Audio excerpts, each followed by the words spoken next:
Hey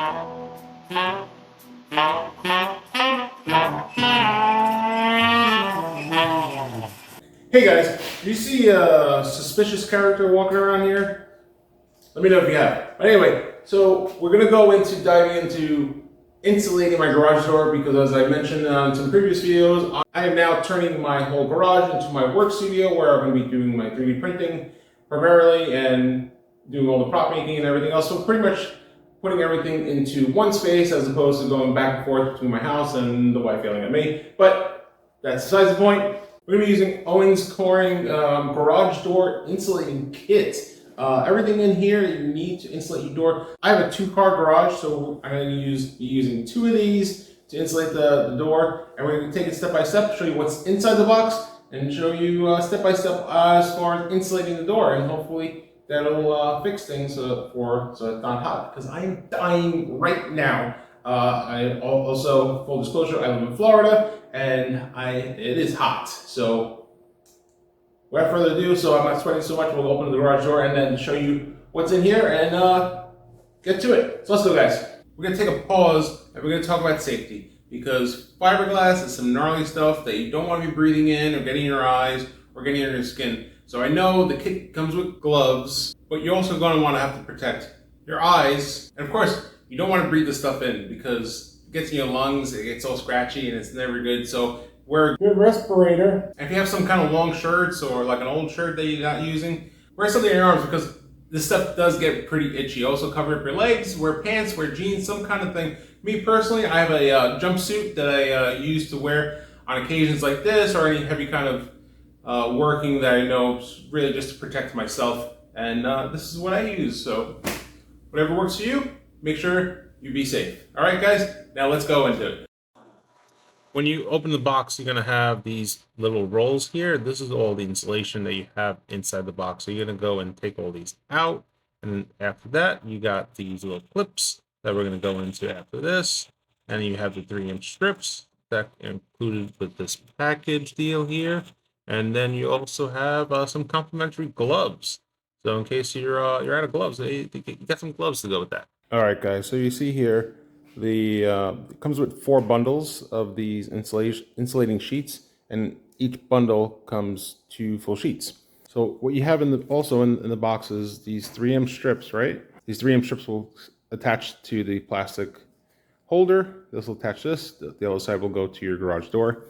And then what we're going to do is cut a hole in the insulating sheets to stick these through, and they're going to actually just interlock kind of like that, and they lock into place. They do come off with a little bit of a tug, so if you have to go ahead and change them out or whatever, so you just got to give it a little pull, and they come apart just like that.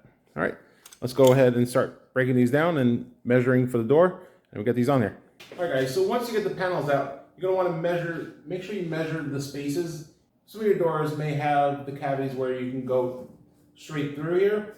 My door has a brace every 25 inches. Luckily enough, the sheets are cut to 25 inches, so I don't all I have to do is 1 cut for the top and bottoms. So you want to measure, make sure you measure, you give yourself an inch or so, that way it really fits in here. We're going to wind up sticking one of those little sticky things, the anchors, in the middle of the panel, and then that way the pressure between the walls is what's going to really help keep them inside, only using one of those little panels. So let's dive into it.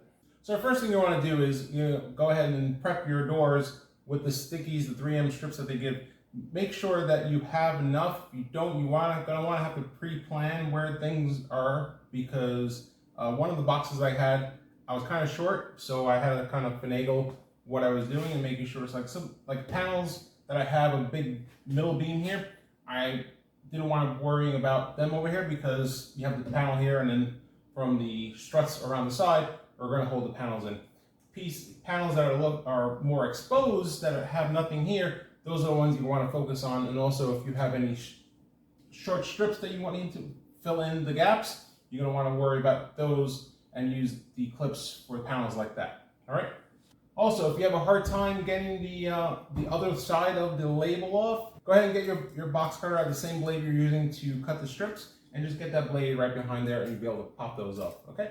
Quick tip here, when you're going ahead and cutting your panels, go ahead and collapse the box that the box came in, and that way you can use that box as a base. So that way when you go to cut this, you're not you're scratching the floors, scratching, anything that you basically don't want to scratch. And that way you can just cut right into the box. All right.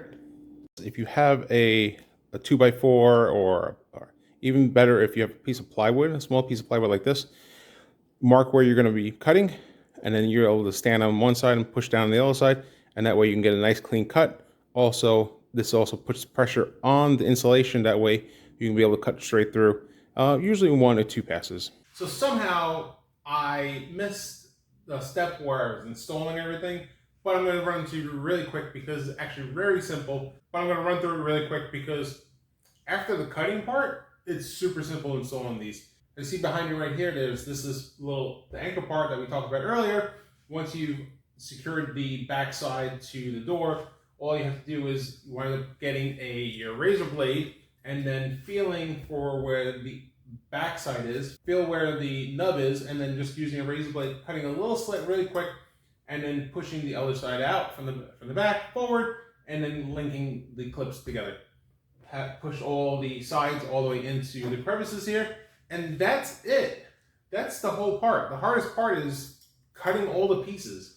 Once you get them all cut, you cut them all straight to whatever size you need.